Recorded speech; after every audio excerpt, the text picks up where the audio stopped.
ஆண்டவரும் அருமை இரட்சகருமா இருக்கிற இயேசு கிறிஸ்துவின் ஆச்சரியமான நாமத்தில் தினமும் கர்த்தருடைய சத்தத்தை கேட்டுக்கொண்டிருக்கிற என்னுடைய பிள்ளைகளை வாழ்த்துகிறேன், ஆசீர்வதிக்கிறேன்.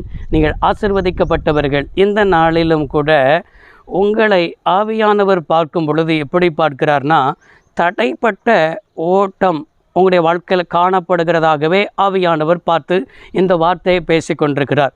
ஏனென்று சொன்னால், கலாத்திய நாட்டு சபைக்கு அப்போஸ்தலனாய் இருக்கிற பவுல் எழுதும் பொழுது கலாத்தியர் 5ஆம் அதிகாரம் 7வது வசனம், நீங்கள் நன்றாய் ஓடினீர்களே, சத்தியத்துக்கு கீழ்ப்படியாமல் போக உங்களுக்கு தடை செய்தவன் யார் என்று என்ன செய்திருக்கிறார், எழுதியிருக்கிறார். இந்த கலாத்திய நாட்டு சபை அப்போஸ்தலனாய் இருக்கிற பவுல் மூலமாக ஸ்தாபிக்கப்பட்ட சபை. சத்தியத்தை அறிவித்து, சுவிசேஷத்தை அறிவித்து, இவர்கள் நியாயப்பிரமாணம் இதையே தூக்கி பிடித்து கொண்டிருந்தவர்களுக்கு விசுவாசம் பிரமாணம் என்கிறதான புதிய பிரமாணத்தை சொல்லி சுவிசேஷத்தை அறிவித்து சத்தியத்துக்குள் வழிநடத்தினால் சில யூதர்கள் வந்து இவர்களை என்ன செய்தார்கள், கலங்க பண்ணினார்கள். கலங்க பண்ணி அவருடைய மாயத்திற்கு, மாய்மாலத்திற்கு அவர்கள் வழிவிலகி சபை என்ன செய்தது, போனது. நன்றாக ஓடின சபை, நல்ல ஜெபம் பண்ண சபை, நல்ல ஆண்டவருக்காக கீழ்ப்படிந்திருந்தவர்கள். ஆரம்பத்தில் ஆண்டவருக்காக அவ்வளோ வைராக்கியமாக இருந்திருப்போம். வைராக்கியமாக இருந்தவர்கள் சில சொந்த பந்தங்கள், இல்லைன்னா நம்முடைய நண்பர்கள், இல்லை என்று சொன்னால் நம்மளை சுற்றிலும் இருக்கிறவர்கள் சில காரியங்களை சொல்லி அந்த மாய்மாலத்திற்கு, அந்த வஞ்சகத்திற்கு நம்ம இழுபுண்டு போய் இன்றைக்கி சர்ச்சைக்கு வருவதை நிப்பாட்டிட்டோம், வேதத்தை வாசிக்கிறதை நிப்பாட்டிட்டோம், ஜெபம் பண்ணுகிறதை நிப்பாட்டிட்டோம். அதனால தான் இங்கே பவுல் எழுதுகிறான், நன்றாக தானே ஓடுனீங்க, சத்தியத்துக்கு கீழ்ப்படியாமல் போக உங்களுக்கு தடை செய்தவன் யார், யார் உங்களை தடை செய்தது என்று எழுதிட்டு, அதே கலாத்திய நாட்டு சபைக்கு கலாத்தியர் 3ஆம் அதிகாரம் 1வது வசனத்தில் இப்படி பவுல் எழுதுகிறார், புத்தி இல்லாத கலாத்தியரே, சத்தியத்துக்கு கீழ்ப்படியாமல் போக உங்களை மயக்கினவன் யார்?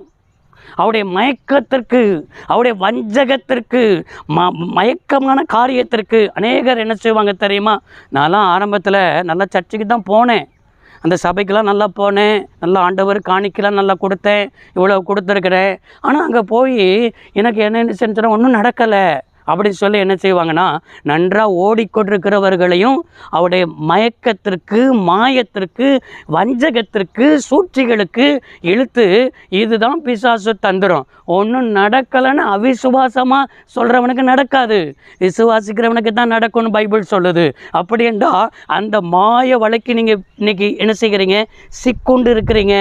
நன்றாக ஓடினவர்கள் இன்றைக்கி இப்படிப்பட்ட நிலைமையில் விழுந்து போய் இருக்கிறீர்கள். இதே தான் எபேசு சபைக்கும் யோவான் மூலமாய் ஆவியானவர் எழுதியிருக்கிறார். வெளிப்படுத்தின விசேஷம் 2ஆம் அதிகாரம் 4-5 வசனத்தில் இப்படி பார்க்க முடிகிறது, ஆதியில் இருந்த அன்பை விட்டாய் என்று உன் பேரில் எனக்கு குறைவு உண்டு.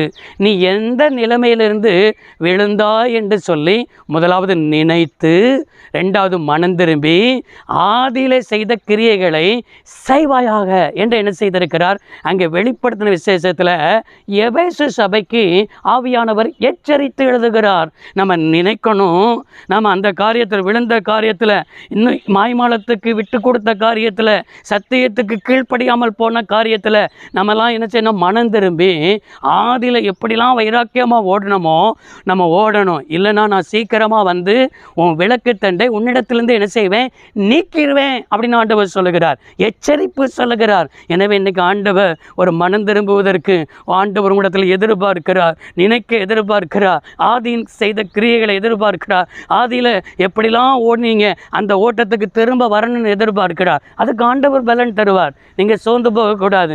ஏனென்று சொன்னால் அவர் அல்லேலூயா நமக்கு ஆண்டவர் வேதத்தில் நீதிமொழிகள் 18ஆம் அதிகாரம் வேதத்தில் 10வது வசனத்தில் பார்க்கிறோம், கர்த்தருடைய நாமம் பலத்த துருகம், நீதிமான் அதற்குள் ஓடி, அதற்குள்ள ஓடி, அந்த வல்லமைக்குள்ளே ஓடி, அந்த நாமத்துக்குள்ளே ஓடி, அவருக்குள்ளே ஓடி சுகமாயிருப்பான். நம்மளை எந்த தீமை அணுகாது, எந்த சத்துருகம் அணுகாது, எந்த எதிர்வல்லமை அணுகாது. அந்த நாமத்துக்குள்ளே ஓடிவாங்க.